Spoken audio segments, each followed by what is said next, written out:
ਅੱਜ ਅਸੀਂ 10ਵੀਂ ਜਮਾਤ ਦੀ ਭੂਗੋਲ ਦੀ ਕਿਤਾਬ ਦੇ ਪਹਿਲੇ ਪਾਠ ਭਾਰਤ ਇੱਕ ਜਾਣ ਪਛਾਣ ਪੜ੍ਹਾਂਗੇ, ਤਸਵੀਰਾਂ ਰਾਹੀਂ ਦੇਖਾਂਗੇ, ਸਮਝਾਂਗੇ ਅਤੇ ਨਾਲ ਹੀ ਉਹਦੇ ਪ੍ਰਸ਼ਨਾਂ ਦੇ ਉੱਤਰ ਵੀ ਕਰਾਂਗੇ। ਬੱਚਿਓ, ਜਿਵੇਂ ਸਾਨੂੰ ਨਾਂ ਤੋਂ ਹੀ ਸਾਡੇ ਨੂੰ ਪਤਾ ਲੱਗੀ ਜਾਂਦਾ ਹੈ, ਭਾਰਤ ਇੱਕ ਜਾਣ ਪਛਾਣ। ਅੱਜ ਅਸੀਂ ਆਪਣੇ ਦੇਸ਼ ਭਾਰਤ ਨਾਲ ਜਾਣ ਪਛਾਣ ਕਰਾਂਗੇ, ਉਹਦੇ ਬਾਰੇ ਜਾਣਾਂਗੇ। ਜਦੋਂ ਸਾਡੇ ਭਾਰਤ ਦੇਸ਼ ਦੀ ਗੱਲ ਹੁੰਦੀ ਹੈ ਤਾਂ ਇਸ ਦੇ ਨਾਲ ਹੀ ਅੱਜ ਇੱਕ ਗੱਲ ਹੋਰ ਹੁੰਦੀ ਹੈ ਕਿ ਅੱਜ ਸਾਡਾ ਭਾਰਤ ਹੈ ਜਿਹੜਾ ਉਹ ਸੰਸਾਰ ਦਾ ਸਭ ਤੋਂ ਵੱਡਾ ਲੋਕਤੰਤਰੀ ਦੇਸ਼ ਹੈ। ਇਹ ਏਸ਼ੀਆ ਮਹਾਂਦੀਪ ਵਿੱਚ ਸਥਿਤ ਹੈ ਔਰ ਏਸ਼ੀਆ ਦੇ ਦੱਖਣ ਵਿੱਚ ਸਥਿਤ ਹੈ। ਦੱਖਣ ਦਾ ਇਹ ਭੂ ਭਾਗ ਅਤੇ ਜਨਸੰਖਿਆ ਵਾਲਾ ਦੇਸ਼ ਜਿਹੜਾ ਆਪਣੀ ਪੁਰਾਣੀ ਵਿਰਾਸਤੀ ਪਰੰਪਰਾਵਾਂ ਨੂੰ ਨਾਲ ਰੱਖਦੇ ਹੋਏ ਹੌਲੀ ਹੌਲੀ ਪਰਿਵਰਤਨ ਯੁੱਗ ਵਿੱਚ ਦਾਖਲ ਹੋ ਗਿਆ ਹੈ। ਇਸ ਦੇ ਤਾਪਕ੍ਰਮ ਵਿੱਚ ਇੰਨੀ ਜ਼ਿਆਦਾ ਭਿੰਨਤਾ ਮਿਲਦੀ ਹੈ ਕਿ ਇੱਥੇ ਦੁਨੀਆ ਦੀ ਹਰ ਫਸਲ ਪੈਦਾ ਕੀਤੀ ਜਾ ਸਕਦੀ ਹੈ। 121 ਕਰੋੜ ਤੋਂ ਵੀ ਵੱਧ ਜਨਸੰਖਿਆ ਵਾਲੇ ਇਸ ਦੇਸ਼ ਵਿੱਚ ਲਗਭਗ 6 ਲੱਖ ਪਿੰਡਾਂ ਅਤੇ 5000 ਤੋਂ ਵੀ ਵੱਧ ਕਸਬੇ ਅਤੇ ਸ਼ਹਿਰਾਂ ਵਿੱਚ ਵਸੀ ਹੋਈ ਹੈ। ਪਹਿਲਾਂ ਇਹ 29 ਰਾਜਾਂ ਅਤੇ 7 ਕੇਂਦਰ ਸ਼ਾਸਿਤ ਪ੍ਰਦੇਸ਼ਾਂ ਵਿੱਚ ਵੰਡੀ ਹੋਈ ਸੀ, ਪਰ ਹੁਣ ਇਹ ਬਦਲ ਕੇ 28 ਰਾਜਾਂ ਅਤੇ 8 ਕੇਂਦਰ ਸ਼ਾਸਿਤ ਪ੍ਰਦੇਸ਼ਾਂ ਵਿੱਚ ਵੰਡੀ ਹੋਈ ਹੈ। ਇਹਦੇ ਵਿੱਚ ਅਨੇਕਾਂ ਹੀ ਧਰਮਾਂ ਜਾਤਾਂ ਦੇ ਲੋਕ ਸਦੀਆਂ ਤੋਂ ਇੱਥੇ ਮਿਲ ਜੁਲ ਕੇ ਰਹਿ ਰਹੇ ਨੇ। ਆਜ਼ਾਦੀ ਤੋਂ ਬਾਅਦ ਭਾਰਤ ਨੇ ਲੋਕਤੰਤਰ, ਧਰਮ ਨਿਰਪੱਖਤਾ ਅਤੇ ਸਮਾਜਵਾਦ ਨੂੰ ਆਪਣੀ ਰਾਸ਼ਟਰੀ ਨੀਤੀ ਦਾ ਆਧਾਰ ਬਣਾ ਕੇ ਸੰਸਾਰ ਦੇ ਲੋਕਾਂ ਦਾ ਧਿਆਨ ਆਪਣੇ ਵੱਲ ਖਿੱਚਿਆ ਹੈ। ਇਸ ਨੇ ਪਿਛਲੀ ਸਦੀ ਦੇ 6ਵੇਂ ਦਹਾਕੇ ਵਿੱਚ ਹਰੀ ਕ੍ਰਾਂਤੀ ਦੁਆਰਾ ਉਤਪਾਦਨ ਕਰਕੇ ਹੈਰਾਨੀਜਨਕ ਕਣਕ ਦੀ ਫਸਲ ਵਿੱਚ ਵਾਧਾ ਕਰਕੇ ਦੁਨੀਆ ਨੂੰ ਅਚਰਜ ਵਿੱਚ ਪਾ ਦਿੱਤਾ ਸੀ। ਅੱਜ ਸਾਡੇ ਦੇਸ਼ ਵਿੱਚ ਖੇਤੀ ਅਤੇ ਉਦਯੋਗ ਮੁੱਖ ਆਧਾਰ ਨੇ। ਇਸ ਤੋਂ ਬਾਅਦ ਅਸੀਂ ਇਸ ਦੇ ਨਾਂ ਦੀ ਗੱਲ ਕਰਾਂਗੇ।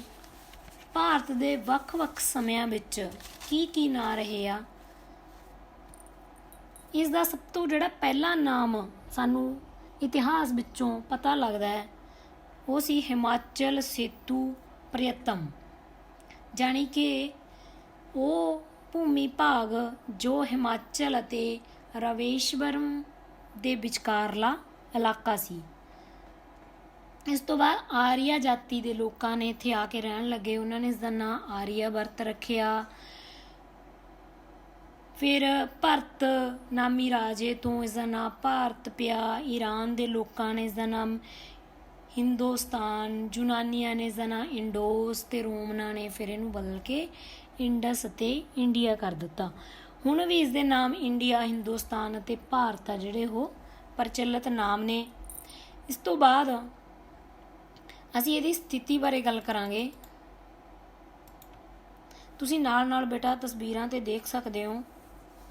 ਜਿਵੇਂ ਆਪਾਂ ਪਹਿਲਾਂ ਗੱਲ ਕਰੀ ਸੀ ਕਿ ਜਿਹੜਾ ਸਾਡਾ ਭਾਰਤ ਹੈ ਇਹਨੂੰ ਸੰਸਾਰ ਵਿੱਚ ਦੱਖਣੀ ਏਸ਼ੀਆ ਦੇ ਨਾਂ ਨਾਲ ਵੀ ਜਾਣਿਆ ਜਾਂਦਾ ਹੈ, ਕਿਉਂਕਿ ਇਹ ਏਸ਼ੀਆ ਮਹਾਂਦੀਪ ਦੇ ਦੱਖਣ ਵੱਲ ਨੂੰ ਫੈਲਿਆ ਹੋਇਆ ਇੱਕ ਵਿਸ਼ੇਸ਼ ਦੇਸ਼ ਹੈ। ਤੁਸੀਂ ਗਲੋਬ ਦੇ ਉੱਤੇ ਆਪਣੇ ਭਾਰਤ ਦੀ ਤਸਵੀਰ ਹੈ ਜਿਹੜੀ ਦੇਖ ਸਕਦੇ ਹੋ।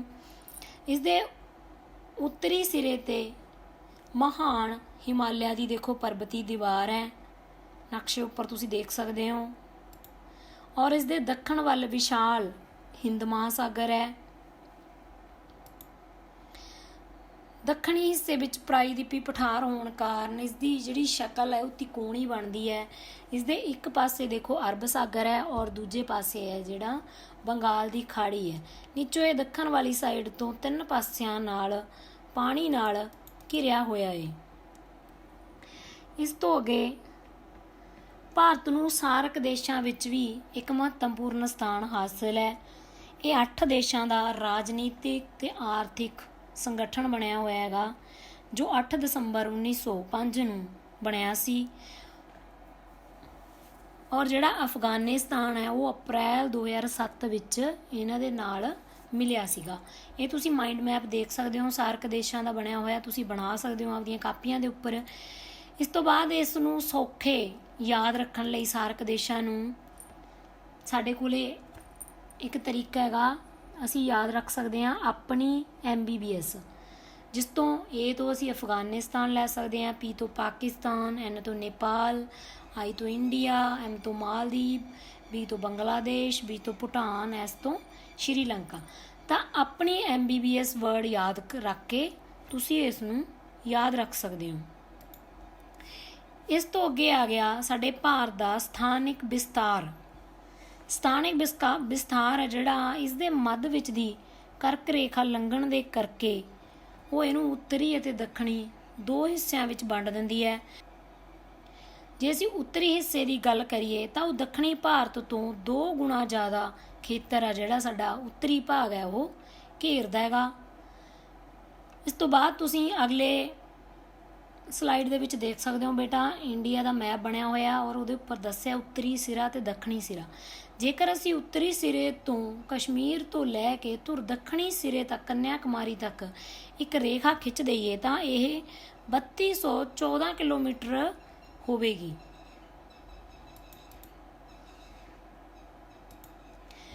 ਔਰ ਜੇਕਰ ਅਸੀਂ ਇਸੇ ਤਰ੍ਹਾਂ ਭਾਰਤ ਦੇ ਪੂਰਬੀ ਸਿਰੇ ਤੋਂ ਪੱਛਮੀ ਸਿਰੇ, ਪੂਰਬੀ ਸਿਰੇ ਅਰੁਣਾਚਲ ਪ੍ਰਦੇਸ਼ ਤੋਂ ਅਤੇ ਪੱਛਮੀ ਸਿਰਾ ਰਨ ਆਫ ਕੱਛ ਗੁਜਰਾਤ ਤੱਕ ਇੱਕ ਸਿੱਧੀ ਰੇਖਾ ਖਿੱਚ ਦਈਏ ਤਾਂ ਇਸ ਦੀ ਲੰਬਾਈ ਹੈ ਜਿਹੜੀ ਉਹ 2933 ਕਿਲੋਮੀਟਰ ਹੋਊਗੀ।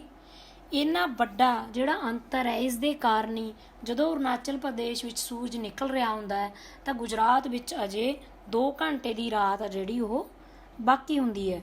ਇਸ ਦੀ ਇੰਨੀ ਜ਼ਿਆਦਾ ਵਿਸ਼ਾਲਤਾ ਦੇ ਕਾਰਨ ਹੀ ਬੇਟਾ ਇਸ ਨੂੰ ਉਪ ਮਹਾਂਦੀਪ ਦਾ ਦਰਜਾ ਵੀ ਦਿੱਤਾ ਗਿਆ। ਉਪ ਮਹਾਂਦੀਪ ਇੱਕ ਬਹੁਤ ਹੀ ਵਿਸ਼ਾਲ ਤੇ ਸੁਤੰਤਰ ਇਲਾਕਾ ਹੁੰਦਾ ਹੈ ਜਿਸ ਦੇ ਭੂ ਭਾਗ ਦੀਆਂ ਸੀਮਾਵਾਂ ਵੱਖੋ ਵੱਖਰੀਆਂ ਸਥਲ ਆਕ੍ਰਿਤੀਆਂ ਦੁਆਰਾ ਬਣਾਈਆਂ ਜਾਂਦੀਆਂ ਨੇ, ਜੋ ਕਿ ਇਸ ਨੂੰ ਇਸ ਦੇ ਆਸ-ਪਾਸ ਦੇ ਖੇਤਰਾਂ ਤੋਂ ਵੱਖ ਕਰਦੀਆਂ ਨੇ। ਇਸ ਤੋਂ ਅੱਗੇ ਅਸੀਂ ਇਸ ਦੇ ਆਕਾਰ ਅਤੇ ਖੇਤਰਫਲ ਬਾਰੇ ਗੱਲ ਕਰਾਂਗੇ। ਜਿਵੇਂ ਆਪਾਂ ਆਕਾਰ ਦੀ ਗੱਲ ਪਹਿਲਾਂ ਕਰ ਚੁੱਕੇ ਹਾਂ, ਜਿਹੜੇ ਸਾਡੇ ਭਾਰਤ ਦਾ ਆਕਾਰ ਹੈ, ਸ਼ਕਲ ਹੈ, ਉਹ ਤਿਕੋਣ ਵਰਗੀ ਹੈ ਤੇ ਸਾਡੇ ਦੇਸ਼ ਦਾ ਇਸ ਦਾ ਕੁੱਲ ਖੇਤਰਫਲ ਹੈ ਜਿਹੜਾ ਉਹ 32,87,782 ਵਰਗ ਕਿਲੋਮੀਟਰ ਹੈ, ਜੋ ਕਿ ਜੇ ਅਸੀਂ ਪੂਰੇ ਸੰਸਾਰ ਦਾ ਸੋਚੀਏ ਤਾਂ 2.2% ਬਣਦਾ ਹੈਗਾ। ਇਸ ਪ੍ਰਕਾਰ ਖੇਤਰਫਲ ਪੱਖੋਂ ਜਿਹੜਾ ਸਾਡਾ ਦੇਸ਼ ਹੈ ਜਿਹੜਾ ਉਹ ਸੰਸਾਰ ਦਾ 7ਵਾਂ ਵੱਡਾ ਦੇਸ਼ ਹੈ। ਤੁਸੀਂ ਮਾਈਂਡ ਮੈਪ ਵਿੱਚ ਦੇਖ ਸਕਦੇ ਹੋ, ਪਹਿਲੇ ਨੰਬਰ 'ਤੇ, ਦੂਜੇ, ਤੀਜੇ 6 ਦੇਸ਼ ਨੇ ਤੇ 7ਵੇਂ ਨੰਬਰ 'ਤੇ ਜਿਹੜਾ ਉਹ ਸਾਡਾ ਦੇਸ਼ ਹੈ। ਜੇ ਅਸੀਂ ਵੱਡੇ ਦੇਸ਼ਾਂ ਦੇ ਮੁਕਾਬਲੇ ਦੇਖੀਏ ਤਾਂ ਇਹ ਰੂਸ ਦੇ 7ਵੇਂ ਹਿੱਸੇ ਦੇ ਤੇ ਕੈਨੇਡਾ ਦੇ ਕੇਵਲ ਤੀਸਰੇ ਹਿੱਸੇ ਦੇ ਬਰਾਬਰ ਹੈ। ਪਰੰਤੂ ਜੇਕਰ ਅਸੀਂ ਇਸ ਨੂੰ ਛੋਟੇ ਦੇਸ਼ਾਂ ਦੇ ਮੁਕਾਬਲੇ ਦੇਖਦੇ ਹਾਂ ਤਾਂ ਇਹ ਇੰਗਲੈਂਡ ਤੋਂ 12 ਗੁਣਾ ਤੇ ਜਾਪਾਨ ਤੋਂ 8 ਗੁਣਾ ਵੱਡਾ ਹੈ। ਇਹ ਖੇਤਰਫਲ ਦੀ ਦ੍ਰਿਸ਼ਟੀ ਤੋਂ ਨਾ ਹੀ ਇਹ ਦੈਂਤ ਵਰਗ ਹੈ ਤੇ ਨਾ ਹੀ ਇਹ ਬੌਣਾ ਹੈਗਾ। ਅੱਗੇ ਇਸ ਦੇ ਗੁਆਂਢੀ ਦੇਸ਼ਾਂ ਦੀ ਗੱਲ ਕਰਾਂਗੇ ਆਪਾਂ। ਭਾਰਤ ਦੀ ਜਿਹੜੀ ਥਲਵਰਤੀ ਸੀਮਾ, ਆਪਾਂ ਇਕੱਲੀ ਥਲਵਰਤੀ ਸੀਮਾ ਦੀ ਗੱਲ ਕਰ ਰਹੇ ਹਾਂ ਪਹਿਲਾਂ। ਭਾਰਤ ਦੀ ਥਲਵਰਤੀ ਸੀਮਾ ਨਾਲ ਕੁੱਲ 7 ਦੇਸ਼ਾਂ ਦੀਆਂ ਸਰਹੱਦਾਂ ਛੂਹਦੀਆਂ ਨੇ। ਆਓ ਤੁਸੀਂ ਇਹਨੂੰ ਮਾਈਂਡ ਮੈਪ ਵਿੱਚ ਵੀ ਦੇਖ ਸਕਦੇ ਹੋ। ਵੈਸੇ ਆਪਾਂ ਗੁਆਂਢੀ ਦੇਸ਼ 8 ਕਹਿ ਦਿੰਦੇ ਹਾਂ। 8ਵਾਂ ਜਿਹੜਾ ਸਾਡਾ ਗੁਆਂਢੀ ਦੇਸ਼ ਉਹ ਸ਼੍ਰੀਲੰਕਾ ਹੈ, ਜੋ ਸਾਨੂੰ ਮਨਾਰ ਦੀ ਖਾੜੀ ਨਾਲ ਸਾਡੇ ਭਾਰਤ ਤੋਂ ਵੱਖ ਹੁੰਦਾ ਹੈਗਾ। ਉਹਦੀ ਜਿਹੜੀ ਸਾਡੇ ਨਾਲ ਥਲ ਸੀਮਾ ਨਹੀਂ ਲੱਗਦੀ। ਇਹ ਅੱਗੇ ਤੁਸੀਂ ਮੈਪ ਦੇ ਵਿੱਚ ਦੇਖ ਸਕਦੇ ਹੋ, ਜਿਹੜੇ ਸਾਡੇ ਗੁਆਂਢੀ ਦੇਸ਼ ਨੇ ਉੱਤਰ ਅਤੇ ਉੱਤਰੀ ਪੱਛਮੀ ਦਿਸ਼ਾ ਵਿੱਚ ਦੇਖ ਸਕਦੇ ਹੋ। ਉੱਤਰ ਪੂਰਬ ਅਤੇ ਪੂਰਬ ਵਿੱਚ ਜਿਹੜੇ ਦੇਸ਼ ਨੇ ਉਹ ਦੇਖ ਸਕਦੇ ਹੋ। ਇਹ ਮਾਈਂਡ ਮੈਪ ਤੁਸੀਂ ਭਰ ਵੀ ਸਕਦੇ ਹੋ। ਔਰ ਇਹਨਾਂ ਨੂੰ ਬੇਟਾ ਇੱਕ ਯਾਦ ਰੱਖਣ ਦਾ ਵੀ ਬਹੁਤ ਹੀ ਸੌਖਾ ਤਰੀਕਾ ਹੈਗਾ। ਤੁਸੀਂ ਸੀਮਾ ਭਾਬੀ ਆਪ ਨੱਚੀ, ਇਹ ਲਾਈਨ ਯਾਦ ਰੱਖ ਲਓਗੇ ਤਾਂ ਤੁਹਾਨੂੰ ਜਿਹੜੇ ਗੁਆਂਢੀ ਦੇਸ਼ ਆ ਉਹ ਯਾਦ ਹੋ ਜਾਣਗੇ। ਸੱਸੇ 'ਤੇ ਅਸੀਂ ਕਵਾਂਗੇ ਸ਼੍ਰੀਲੰਕਾ, ਮੰਮੇ 'ਤੇ ਮਨਮਾਰ, ਪੱਬੇ 'ਤੇ ਭੂਟਾਨ, ਬੱਬੇ 'ਤੇ ਬੰਗਲਾਦੇਸ਼, ਆੜੇ 'ਤੇ ਅਫਗਾਨਿਸਤਾਨ, ਪੱਪੇ 'ਤੇ ਪਾਕਿਸਤਾਨ, ਨੰਨੇ 'ਤੇ ਨੇਪਾਲ ਤੇ ਚੱਚੇ 'ਤੇ ਚੀਨ। ਇਸ ਤੋਂ ਅੱਗੇ ਅਸੀਂ ਗੱਲ ਕਰਾਂਗੇ ਇਸ ਦੇ ਰਾਜਨੀਤਿਕ ਪ੍ਰਬੰਧ ਦੀ। ਜਦੋਂ ਸਾਡਾ ਦੇਸ਼ ਆਜ਼ਾਦ ਹੋਇਆ ਤਾਂ ਆਜ਼ਾਦੀ ਤੋਂ ਪਹਿਲਾਂ ਜਿਹੜਾ ਸਾਡਾ ਭਾਰਤ ਸੀ ਉਹ 562 ਰਜਵਾੜਾ ਸ਼ਾਹੀ ਰਿਆਸਤਾਂ ਅਤੇ 9 ਬਰਤਾਨਵੀ ਪ੍ਰਾਂਤਾਂ ਵਿੱਚ ਵੰਡਿਆ ਹੋਇਆ ਸੀ। 15 ਅਗਸਤ 1947 ਨੂੰ ਦੇਸ਼ ਆਜ਼ਾਦ ਹੋਣ ਉਪਰੰਤ ਭਾਰਤ ਦੇਸ਼ ਨੇ ਸਭ ਤੋਂ ਪਹਿਲਾਂ ਦੇਸ਼ ਨੂੰ ਇਕਜੁੱਟ ਕਰਨ ਲਈ ਜਿਹੜੇ ਬਹੁਤ ਜ਼ਿਆਦਾ ਵੱਡੇ ਪ੍ਰਾਂਤ ਸੀ ਉਹਨਾਂ ਨੂੰ ਛੋਟਾ ਕਰਨ ਦੀ ਕੋਸ਼ਿਸ਼ ਕੀਤੀ, ਔਰ ਜਿਹੜੇ ਬਹੁਤ ਛੋਟੇ ਸੀ ਉਹਨਾਂ ਨੂੰ ਵੱਡਾ ਰੂਪ ਦਿੱਤਾ, ਔਰ ਸਾਰਿਆਂ ਨੂੰ ਭਾਸ਼ਾ ਦੇ ਆਧਾਰ 'ਤੇ ਉਸ ਸਮੇਂ 14 ਰਾਜਾਂ ਅਤੇ 6 ਕੇਂਦਰੀ ਰਾਜਾਂ ਵਿੱਚ ਵੰਡ ਦਿੱਤਾ। ਇਸ ਸਮੇਂ ਸਾਡੇ ਭਾਰਤ ਦੇ 28 ਪ੍ਰਾਂਤ ਨੇ ਅਤੇ 8 ਕੇਂਦਰੀ ਪ੍ਰਬੰਧ ਅਧੀਨ ਖੇਤਰ ਨੇ। ਪਹਿਲਾਂ ਸਾਡੇ 29 ਰਾਜ ਸੀ ਬੇਟਾ, ਔਰ 7 ਕੇਂਦਰ ਸ਼ਾਸਿਤ ਪ੍ਰਦੇਸ਼ ਸੀ। ਦਾਦਰਾ ਨਗਰ ਹਵੇਲੀ ਦੇ ਨਾਲ ਦਮਨ ਅਤੇ ਦਿਊ ਨੂੰ ਜੋੜ ਦਿੱਤਾ ਗਿਆ ਹੈ। ਇਸ ਤਰ੍ਹਾਂ ਹੁਣ ਸਾਡੇ 28 ਪ੍ਰਾਂਤ ਅਤੇ 8 ਕੇਂਦਰ ਸ਼ਾਸਿਤ ਪ੍ਰਦੇਸ਼ ਹਨ। ਅੱਗੇ ਤੁਸੀਂ ਜਿਹੜਾ ਸਾਡਾ ਨਵਾਂ ਮੈਪ ਆ ਇੰਡੀਆ ਦਾ ਉਹ ਤੁਸੀਂ ਦੇਖ ਸਕਦੇ ਹੋ।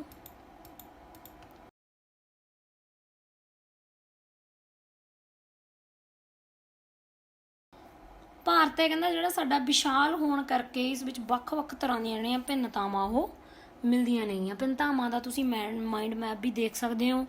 ਵਿਸ਼ਾਲ ਖੇਤਰ, ਇਹ ਸਾਡੇ ਕੋਲ ਅੱਡ-ਅੱਡ ਅਸੀਂ ਇਹਨਾਂ ਦੇ ਪੁਆਇੰਟ ਲਵਾਂਗੇ।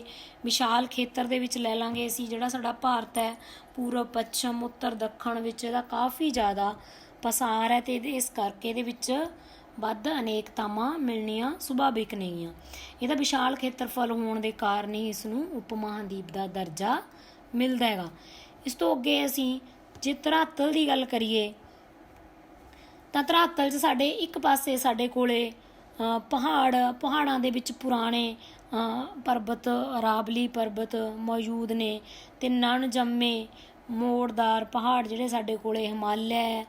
ਇਸ ਤਰ੍ਹਾਂ ਸਾਡੇ ਕੋਲ ਦੱਖਣ ਵਿੱਚ ਸਖਤ ਅਤੇ ਪੁਰਾਤਨ ਪਠਾਰਾਂ ਨੇ ਅਤੇ ਇਸੇ ਤਰ੍ਹਾਂ ਹਿਮਾਲਿਆ ਪਰਬਤ ਦੀਆਂ ਸ਼੍ਰੇਣੀਆਂ ਵਿੱਚੋਂ ਨਿਕਲਣ ਵਾਲੀਆਂ ਨਦੀਆਂ ਦੁਆਰਾ ਲਿਆਂਦੀ ਮਿੱਟੀ ਨਾਲ ਸਾਡੇ ਕੋਲ ਸਤਲੁਜ, ਗੰਗਾ, ਬ੍ਰਹਮਪੁੱਤਰ ਦੇ ਵਿਸ਼ਾਲ ਅਤੇ ਉਪਜਾਊ ਮੈਦਾਨਾਂ ਦਾ ਨਿਰਮਾਣ ਵੀ ਮਿਲਦਾ ਹੈਗਾ। ਇਦੋਂ ਅੱਗੇ ਆ ਗਿਆ ਇਹਦਾ ਜਲਵਾਯੂ ਹੈ ਜਦੋਂ ਭਾਰਤ ਦੇ ਮੱਧ ਵਿੱਚੋਂ ਦੀ ਕਰਕ ਰੇਖਾ ਲੰਘਣ ਕਾਰਨ ਇਸ ਦੇ ਉੱਤਰੀ ਭਾਗਾਂ ਵਿੱਚ ਸ਼ੀਤ ਊਸ਼ਣ ਕਿਸਮ ਦੀ ਜਲਵਾਯੂ ਮਿਲਦੀ ਹੈ। ਇਸ ਦੇ ਕਈ ਖੇਤਰ ਸਮੁੰਦਰ ਤੋਂ ਦੂਰ ਹੋਣ ਕਾਰਨ ਕਈ ਵਾਰੀ ਮਹਾਂਦੀਪੀ ਜਲਵਾਯੂ ਦਾ ਅਸਰ ਗ੍ਰਹਿਣ ਕਰ ਜਾਂਦੇ ਹਨ, ਜਿਸ ਕਰਕੇ ਤਿੰਨੇ ਪਾਸੇ ਸਮੁੰਦਰਾਂ ਦੀ ਹੋਂਦ ਕਰਕੇ ਤਾਪਮਾਨ ਹੈ ਜਿਹੜਾ ਉਹ 40 ਡਿਗਰੀ ਤੋਂ ਘੱਟ ਹੀ ਰਹਿੰਦਾ ਹੈ। ਵਰਖਾ ਪੱਖੋਂ ਵੀ ਸਾਡੇ ਉੱਤਰ ਪੂਰਬ ਭਾਗ ਵਿੱਚ ਬਹੁਤ ਜ਼ਿਆਦਾ ਵਰਖਾ ਹੁੰਦੀ ਹੈ। ਸਾਡੇ ਦੇਸ਼ ਵਿੱਚ ਮਸੀਂ ਨਰਮ ਅਤੇ ਚਿਰਾਪੂੰਜੀ ਸੰਸਾਰ ਦੇ ਸਭ ਤੋਂ ਵੱਧ ਵਰਖਾ ਵਾਲੇ ਇਲਾਕਿਆਂ ਵਿੱਚ ਗਿਣੇ ਜਾਂਦੇ ਹਨ। ਇਸ ਤੋਂ ਅੱਗੇ ਅਸੀਂ ਪ੍ਰਵਾਸ ਦੀ ਗੱਲ ਕਰਾਂਗੇ। ਸਾਡੇ ਦੇਸ਼ ਵਿੱਚ ਹਜ਼ਾਰਾਂ ਸਾਲਾਂ ਤੋਂ ਵੱਖ-ਵੱਖ ਕਬੀਲਿਆਂ ਦੇ, ਜਾਤਾਂ ਦੇ, ਧਰਮਾਂ ਦੇ ਲੋਕ ਬਾਹਰ ਦੂਰ ਦੇ ਦੇਸ਼ਾਂ ਤੋਂ ਵੱਖ-ਵੱਖ ਰਸਤਿਆਂ ਰਾਹੀਂ ਸਾਡੇ ਦੇਸ਼ ਵਿੱਚ ਆਉਂਦੇ ਰਹੇ ਆ ਅਤੇ ਵਸਦੇ ਰਹੇ ਆ। ਉਹਨਾਂ ਦੇ ਆਉਣ ਦੇ ਨਾਲ ਹੀ ਸਾਡੀਆਂ ਭਾਸ਼ਾਵਾਂ, ਸਾਡੇ ਸੱਭਿਆਚਾਰ ਉਹ ਵੱਖ-ਵੱਖ ਤਰ੍ਹਾਂ ਦੇ ਸਾਡੇ ਦੇਸ਼ ਵਿੱਚ ਲੈ ਕੇ ਆਉਂਦੇ ਰਹੇ ਆ। ਇਸ ਤਰ੍ਹਾਂ ਸਾਡੇ ਦੇਸ਼ ਵਿੱਚ ਵੱਖ-ਵੱਖ ਲੋਕਾਂ ਦੇ ਵੱਡੇ ਸਮੂਹ ਮਿਲਦੇ ਆ। ਅੱਗੇ ਆ ਗਿਆ ਸੱਭਿਆਚਾਰ। ਜਦੋਂ ਵੱਖ-ਵੱਖ ਇਲਾਕਿਆਂ ਵਿੱਚ ਸਾਡੇ ਵੱਖ-ਵੱਖ ਜਾਤੀਆਂ ਦੇ, ਧਰਮਾਂ ਦੇ ਲੋਕ ਰਹਿੰਦੇ ਆ ਤਾਂ ਉਹਨਾਂ ਦਾ ਜਿਹੜਾ ਰਹਿਣ ਸਹਿਣ, ਪਹਿਰਾਵਾ, ਉਹਨਾਂ ਦਾ ਖਾਣ ਪੀਣ, ਉਹਨਾਂ ਦੇ ਘਰਾਂ ਦੀ ਬਣਤਰ, ਉਹਨਾਂ ਦੇ ਲੋਕ ਨਾਚ, ਉਹਨਾਂ ਦੇ ਮੇਲੇ, ਉਹਨਾਂ ਦੇ ਰੀਤੀ ਰਿਵਾਜ ਸਭ ਜਿਹੜੇ ਹੈ ਸਾਨੂੰ ਵੱਖ-ਵੱਖ ਮਿਲਦੇ ਨੇ।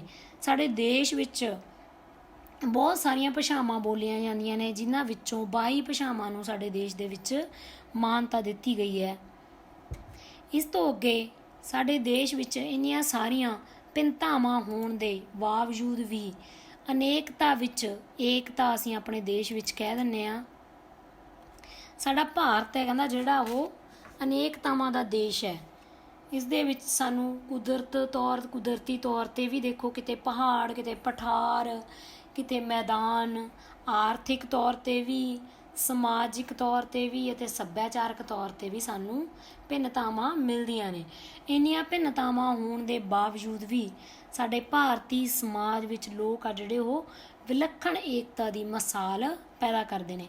ਕਿਹੜੀਆਂ ਗੱਲਾਂ ਨੇ ਜਿਹੜੀਆਂ ਸਾਡੇ ਦੇਸ਼ ਨੂੰ ਏਕਤਾ ਪ੍ਰਦਾਨ ਕਰਦੀਆਂ ਨੇ ਉਹ ਅਸੀਂ ਦੇਖਾਂਗੇ ਬੇਟਾ ਅੱਗੇ ਮਾਈਂਡ ਮੈਪ ਵਿੱਚ। ਇਹ ਆ ਗਿਆ ਸਾਡਾ ਅੱਗੇ ਮਾਈਂਡ ਮੈਪ। ਇਹਦੇ ਵਿੱਚ ਦੇਖਦੇ ਹਾਂ ਅਸੀਂ ਕੀ ਹੈ ਮਾਨਸੂਨੀ ਰੁੱਤਾਂ ਨੇਗੀਆਂ। ਮਾਨਸੂਨੀ ਰੁੱਤਾਂ ਨੇ ਜਿਹੜੀਆਂ ਸਾਡੇ ਦੇਸ਼ ਵਿੱਚ ਜ਼ਿਆਦਾ ਜਿਹੜੀ ਖੇਤੀਬਾੜੀ ਇਹ ਹੁੰਦੀ ਹੈ, ਔਰ ਖੇਤੀਬਾੜੀ ਹੈ ਜਿਹੜੀ ਸਾਡੀ ਉਹ ਮਾਨਸੂਨ ਪਾਉਣਾ ਅਤੇ ਵਰਖਾ 'ਤੇ ਹੀ ਨਿਰਭਰ ਕਰਦੀ ਹੈ। ਇਸ ਤਰ੍ਹਾਂ ਸਾਡੇ ਦੇਸ਼ ਦੇ ਸਾਰੇ ਲੋਕ ਆ ਜਿਹੜੇ ਉਹ ਮਾਨਸੂਨ ਪਾਉਣਾ ਦਾ ਬੇਸਬਰੀ ਨਾਲ ਇੰਤਜ਼ਾਰ ਕਰਦੇ ਨੇ ਫਿਰ ਅੱਗੇ ਆ ਗਈ ਸਾਡੀ ਧਾਰਮਿਕ ਸੰਸਕ੍ਰਿਤੀ। ਇਹ 'ਚ ਅਸੀਂ ਅੱਗੇ 2 ਲੈ ਜਾਾਂਗੇ ਪੁਆਇੰਟ, ਸਾਡੇ ਧਰਮ ਸਥਾਨ ਤੇ ਧਾਰਮਿਕ ਸੰਤ ਤੇ ਭਗਤ। ਸਾਡੇ ਜਿਹੜੇ ਧਰਮ ਸਥਾਨ ਨੇ, ਸਾਡੇ ਦੇਸ਼ ਵਿੱਚ ਅਨੇਕਾਂ ਧਰਮ ਪ੍ਰਚਲਿਤ ਨੇ, ਇਹਨਾਂ ਨੂੰ ਮੰਨਣ ਵਾਲੇ ਸ਼ਰਧਾਲੂ ਵੀ ਸਾਡੇ ਦੇਸ਼ ਦੇ ਵੱਖ-ਵੱਖ ਖੇਤਰਾਂ ਵਿੱਚ ਫੈਲੇ ਹੋਏ ਆ। ਇਹਨਾਂ ਦੇ ਕੇਂਦਰ ਆ ਜਿਹੜੇ ਅਲੱਗ-ਅਲੱਗ ਸਥਾਨਾਂ 'ਤੇ ਰਹਿਣ ਵਾਲੇ ਲੋਕਾਂ ਨੂੰ ਵੱਖ-ਵੱਖ ਸਮੇਂ 'ਤੇ ਇਕੱਠਾ ਕਰਦੇ ਨੇ ਅਤੇ ਧਾਰਮਿਕ ਇਕੱਠ ਰਾਹੀਂ ਇਹ ਇਕਾਗਰਤਾ ਦੀ ਭਾਵਨਾ ਜਿਹੜੀ ਉਹ ਜਾਗਰਿਤ ਕਰਦੇ ਨੇ।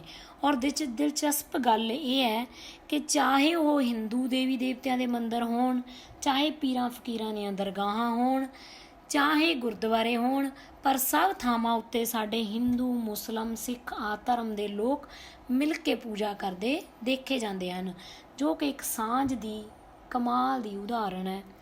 ਫਿਰ ਆ ਗਏ ਸਾਡੇ ਧਾਰਮਿਕ ਸੰਤ ਅਤੇ ਭਗਤ। ਧਾਰਮਿਕ ਸਥਾਨਾਂ ਤੋਂ ਇਲਾਵਾ ਜਿਹੜੇ ਸਾਡੇ ਧਾਰਮਿਕ ਗੁਰੂ, ਪੀਰ, ਪੈਗੰਬਰ ਨੇ, ਉਹਨਾਂ ਨੇ ਵੀ ਸਾਡੇ ਵਿੱਚ ਭਾਈਚਾਰਕ ਏਕਤਾ ਦੀ ਭਾਵਨਾ ਪੈਦਾ ਕੀਤੀ ਹੈ। ਉਹਨਾਂ ਨੇ ਵੀ ਸਾਨੂੰ ਭਗਤ ਕਬੀਰ ਜੀ ਹੈ, ਜਿਵੇਂ ਗੁਰੂ ਨਾਨਕ ਦੇਵ ਜੀ, ਤੁਕਾ ਰਾਮ ਜੀ, ਸੂਰਦਾਸ, ਚਿਸ਼ਤੀ, ਰਾਮਾਨੁਜ ਜਿਹੇ ਸੰਤਾਂ ਨੇ ਮਨੁੱਖੀ ਜਾਤੀ ਨੂੰ ਏਕਤਾ ਅਤੇ ਭਾਈਚਾਰੇ ਦਾ ਸੰਦੇਸ਼ ਦਿੱਤਾ ਹੈ। ਇਹਦੇ ਵਿੱਚ ਸ਼੍ਰੀ ਗੁਰੂ ਗ੍ਰੰਥ ਸਾਹਿਬ ਜੀ ਦੇ ਵਿੱਚ ਵੀ ਇਸ ਚੀਜ਼ ਦੀ ਇੱਕ ਵਿਲੱਖਣ ਸਾਨੂੰ ਉਦਾਹਰਨ ਮਿਲਦੀ ਹੈ, ਕਿਉਂਕਿ ਗੁਰੂ ਗ੍ਰੰਥ ਸਾਹਿਬ ਜੀ ਦੇ ਵਿੱਚ ਅਨੇਕਾਂ ਹੀ ਅਲੱਗ-ਅਲੱਗ ਖੇਤਰਾਂ ਦੇ ਸੂਫੀ ਸੰਤਾਂ, ਗੁਰੂਆਂ, ਪੀਰਾਂ, ਪੈਗੰਬਰਾਂ ਦੀ ਬਾਣੀ ਨੂੰ ਦਰਜ ਕੀਤਾ ਗਿਆ ਹੈ। ਇਸ ਤੋਂ ਅੱਗੇ ਅਸੀਂ ਲਵਾਂਗੇ ਭਾਸ਼ਾ ਅਤੇ ਲੋਕ ਕਲਾ। ਸਾਡੇ ਦੇਸ਼ ਦੇ ਵਿੱਚ ਵੱਖੋ ਵੱਖ ਭਾਸ਼ਾ ਅਤੇ ਲੋਕ ਕਲਾਵਾਂ ਨੇਗੀਆਂ। ਇਸ ਤੋਂ ਇਲਾਵਾ ਸਾਡੇ ਦੇਸ਼ ਦਾ ਜਿਹੜਾ ਪੁਰਾਣਾ ਮੂਲ ਆਧਾਰ ਹੈਗਾ ਉਹ ਸਾਡੀ ਸੰਸਕ੍ਰਿਤ ਭਾਸ਼ਾ ਰਹੀ ਹੈ। ਸਾਡੇ ਭਾਵੇਂ ਭਾਸ਼ਾ ਸਾਡੀ ਅਲੱਗ ਹੈ, ਪਰ ਵੱਖ-ਵੱਖ ਸਮੇਂ 'ਤੇ ਸਾਡੇ ਜਿਹੜੇ ਗਾਏ ਜਾਣ ਵਾਲੇ ਲੋਕ ਗੀਤ, ਉਹਨਾਂ ਦੇ ਨਾਮ ਅਲੱਗ ਨੇ, ਪਰ ਉਹ ਹੈ ਭਾਵਨਾ ਜਿਹੜੀ ਇੱਕੋ ਜਿਹੀ ਹੈ। ਜੇ ਅਸੀਂ ਮਾਨਸੂਨ ਦੇ ਸੰਬੰਧ ਦੇ ਵਿੱਚ ਲੈ ਲਈਏ ਤਾਂ ਜਦੋਂ ਵੀ ਮਾਨਸੂਨ ਦੀ ਰੁੱਤ ਹੁੰਦੀ ਹੈ, ਸਾਵਣ ਦਾ ਮਹੀਨਾ ਹੁੰਦਾ, ਤਾਂ ਪੰਜਾਬ ਦੇ ਵਿੱਚ ਤੀਆਂ, ਹਰਿਆਣੇ ਦੇ ਵਿੱਚ ਸਾਵਨ, ਭੋਜਪੁਰੀ ਦੇ ਵਿੱਚ ਕਜਰੀ, ਬ੍ਰਜ ਦੇ ਵਿੱਚ ਮਲਹਾਰ ਆਦਿ ਦੇ ਰੂਪ ਵਿੱਚ ਪ੍ਰਚਲਿਤ ਨੇ। ਸਾਡੀਆਂ ਲੋਕ ਕਲਾਵਾਂ, ਸਾਡੀਆਂ ਲਲਿਤ ਕਲਾਵਾਂ ਵਿੱਚ ਵੀਰ ਰਸ ਵਾਲੀਆਂ ਲੋਕ ਗਾਥਾਵਾਂ, ਲੋਕ ਨਾਚ, ਇਹ ਜਦੋਂ ਪੇਸ਼ ਕੀਤੇ ਜਾਂਦੇ ਨੇ ਟੀਵੀ ਜ਼ਰੀਏ, ਇੰਟਰਨੈਟ ਦੇ ਜ਼ਰੀਏ, ਤਾਂ ਸਾਡੇ ਵਿੱਚ ਆਪਸੀ ਆਦਾਨ ਪ੍ਰਦਾਨ ਦੀ ਭਾਵਨਾ, ਇੱਕ ਸੁਰਤਾ ਦੀ ਭਾਵਨਾ ਜਿਹੜੀ ਉਹ ਪੈਦਾ ਕਰਦੇ ਨੇ। ਅੱਗੇ ਸਾਡਾ ਆ ਗਿਆ ਆਵਾਜਾਈ ਅਤੇ ਸੰਚਾਰ ਦੇ ਸਾਧਨ। ਇਹ ਸਭ ਤੋਂ ਮੇਨ ਹੈ ਜਿਹੜਾ ਸਾਨੂੰ ਅਨੇਕਤਾ ਵਿੱਚ ਏਕਤਾ ਪੈਦਾ ਕਰਦਾ ਹੈ। ਆਵਾਜਾਈ ਨੇ, ਸਾਡੀ ਆਵਾਜਾਈ ਦੇ ਜਿਹੜੇ ਸਾਧਨ ਨੇ, ਇਹਨਾਂ ਨੂੰ ਸਾਨੂੰ ਇੱਕ ਕਰਨ ਵਿੱਚ ਸਭ ਤੋਂ ਵੱਡਾ ਯੋਗਦਾਨ ਦਿੱਤਾ ਹੈ, ਕਿਉਂਕਿ ਰੇਲਾਂ, ਸੜਕਾਂ ਨੇ ਸਾਨੂੰ ਪਿੰਡਾਂ, ਸ਼ਹਿਰਾਂ, ਦੂਰ ਦੁਰਾਡੇ ਦੇ ਪਹਾੜੀ ਇਲਾਕਿਆਂ ਨਾਲ ਵੀ ਸਾਨੂੰ ਜੋੜਤਾ। ਫਿਰ ਇਸੇ ਤਰ੍ਹਾਂ ਅਖਬਾਰ, ਟੀਵੀ, ਮੈਗਜ਼ੀਨਾਂ ਨੇ ਵੀ ਸਾਨੂੰ ਦੂਰ ਦਰੇਡੇ ਤੋਂ ਇੱਕ ਕਰ ਦਿੱਤਾ, ਇੱਕ ਦੂਜੇ ਨੂੰ ਜੋੜਿਆ ਗਾ। ਅੱਗੇ ਆ ਗਈ ਸਥਾਨ ਬਦਲੀ। ਸਥਾਨ ਬਦਲੀ ਨਾਲ ਵੀ ਅਨੇਕਤਾ ਵਿੱਚ ਏਕਤਾ ਪੈਦਾ ਹੁੰਦੀ ਹੈ, ਕਿਉਂਕਿ ਜਦੋਂ ਪਿੰਡਾਂ ਤੋਂ ਸ਼ਹਿਰਾਂ ਵਿੱਚ ਜਾ ਕੇ ਵਸਣ ਵਾਲੇ ਲੋਕ ਧਰਮ ਆਪੋ ਬਾਕੀ ਧਰਮਾਂ ਦੇ ਨਾਲ, ਲੋਕਾਂ ਦੇ ਨਾਲ ਜਾ ਕੇ ਆਪੋ ਆਪਣੀਆਂ ਬਸਤੀਆਂ ਬਣਾ ਕੇ, ਘਰ ਬਣਾ ਕੇ ਰਹਿੰਦੇ ਆ, ਤਾਂ ਉਹ ਵੱਖ-ਵੱਖ ਧਰਮਾਂ ਦੇ, ਵੱਖ-ਵੱਖ ਸਮਾਜ ਦੇ ਜਿਹੜੇ ਲੋਕ ਨੇ ਇਕੱਠੇ ਸਮੂਹ ਬਣਾ ਕੇ ਰਹਿੰਦੇ ਨੇ ਅਤੇ ਇੱਕ ਦੂਜੇ ਦੇ ਵਿੱਚ ਆਪੋ ਆਪਣਾ ਜਿਹੜੀ ਭਾਈਚਾਰਕ ਸਾਂਝ ਹੈ ਉਹਦਾ ਵਾਧਾ ਕਰਦੇ ਨੇ। ਇਸੇ ਤਰ੍ਹਾਂ ਬੇਟਾ ਅਸੀਂ ਕਹਿ ਸਕਦੇ ਹਾਂ ਕਿ ਸਾਡੇ ਭਾਰਤ ਅੰਦਰ ਅਨੇਕ ਹੀ ਅਨੇਕਤਾਵਾਂ ਹੁੰਦੇ ਹੋਏ ਫਿਰ ਵੀ ਏਕਤਾ ਮਿਲਦੀ ਹੈ। ਇਹ ਸਾਡਾ ਬੇਟਾ ਜਿਹੜਾ ਭਾਰਤ ਨਾਲ ਇੱਕ ਜਾਣ ਪਛਾਣ ਸਾਡਾ ਪਾਠ ਕੰਪਲੀਟ ਹੋ ਗਿਆ। ਅੱਗੇ ਅਸੀਂ ਇਹਦੇ ਪ੍ਰਸ਼ਨ ਉੱਤਰ ਕਰਾਂਗੇ। ਜਿਹੜੇ ਪ੍ਰਸ਼ਨ ਉੱਤਰ ਹੈ ਉਹ ਤੁਸੀਂ ਆਪ ਹੀ ਦੇਖੋ, ਖੁਦ ਦੇਖ ਕੇ ਕਰ ਸਕਦੇ ਹੋ। ਭਾਰਤ ਦਾ ਆਧੁਨਿਕ ਨਾਮ ਇੰਡੀਆ ਕਿਸ ਧਾਰਨਾ 'ਤੇ ਆਧਾਰਿਤ ਹੈ? ਨਾਮ ਇੰਡੀਆ ਸਿੰਧੂ ਨਦੀ ਤੋਂ ਪਿਆ। ਧਰਤੀ ਉੱਤੇ ਭਾਰਤ ਦੀ ਕੀ ਸਥਿਤੀ? ਧਰਤੀ ਭਾਰਤ ਉੱਤੇ ਅਰਧ ਗੋਲੇ ਵਿੱਚ ਸਥਿਤ ਹੈ। ਹਿੰਦ ਮਹਾਸਾਗਰ ਵਿੱਚ ਭਾਰਤ ਦੀ ਕੇਂਦਰੀ ਸਥਿਤੀ ਹੈ। ਭਾਰਤ ਦਾ ਖੇਤਰਫਲ ਕਿੰਨਾ ਹੈ? ਭਾਰਤ ਦੇ ਉੱਤਰੀ, ਦੱਖਣੀ ਅਤੇ ਪੂਰਬ ਪੱਛਮੀ ਸੀਮਾ ਬਿੰਦੂਆਂ ਵਿਚਕਾਰ ਲੰਬਾਈ ਕਿੰਨੀ ਹੈ? ਭਾਰਤ ਦੀਆਂ ਥਲਵਰਤੀ, ਤਟਵਰਤੀ ਸੀਮਾਵਾਂ ਕਿੰਨੀਆਂ ਲੰਬੀਆਂ ਨੇ? ਸਾਡੇ ਅਜੋਕੇ ਪੰਜਾਬ ਰਾਜ ਦਾ ਜਨਮ ਕਦੋਂ ਹੋਇਆ? ਅੱਜ ਦੇ ਭਾਰਤ ਦੀ ਪ੍ਰਬੰਧਕੀ ਵੰਡ ਕੀ ਹੈ? ਦੇਸ਼ ਦੇ ਮੁੱਖ ਧਾਰਮਿਕ ਸਥਾਨ? ਉਪ ਮਹਾਂਦੀਪ ਕੀ ਹੁੰਦਾ ਹੈ? ਕੀ ਭਾਰਤ ਇੱਕ ਉਪ ਮਹਾਂਦੀਪ ਹੈ? ਭਾਰਤੀ ਸੱਭਿਆਚਾਰ ਕਿਸ ਤਰ੍ਹਾਂ ਦੀਆਂ ਅਨੇਕਤਾਵਾਂ ਮਿਲਦੀਆਂ ਨੇ। ਜਦੋਂ ਅਰੁਣਾਚਲ ਪ੍ਰਦੇਸ਼ ਵਿੱਚ ਸੂਰਜ ਨਿਕਲ ਰਿਹਾ ਹੁੰਦਾ ਹੈ ਤਾਂ ਗੁਜਰਾਤ ਵਿੱਚ ਅਜੇ ਰਾਤ ਹੁੰਦੀ ਹੈ। ਫਿਰ ਤੁਹਾਨੂੰ ਆਬਜੈਕਟਿਵ ਟਾਈਪ ਕੁਐਸਚਨ ਆ ਗਏ, ਟਿਕ ਮਾਰਕ ਆ ਗਏ, ਇਹਨਾਂ ਨੂੰ ਤੁਸੀਂ ਕਰ ਸਕਦੇ ਹੋ ਖੁਦ ਹੀ। ਸਹੀ ਗਲਤ ਆ ਗਏ, ਮੇਲ ਮਿਲਾਓ ਆ ਗਏ।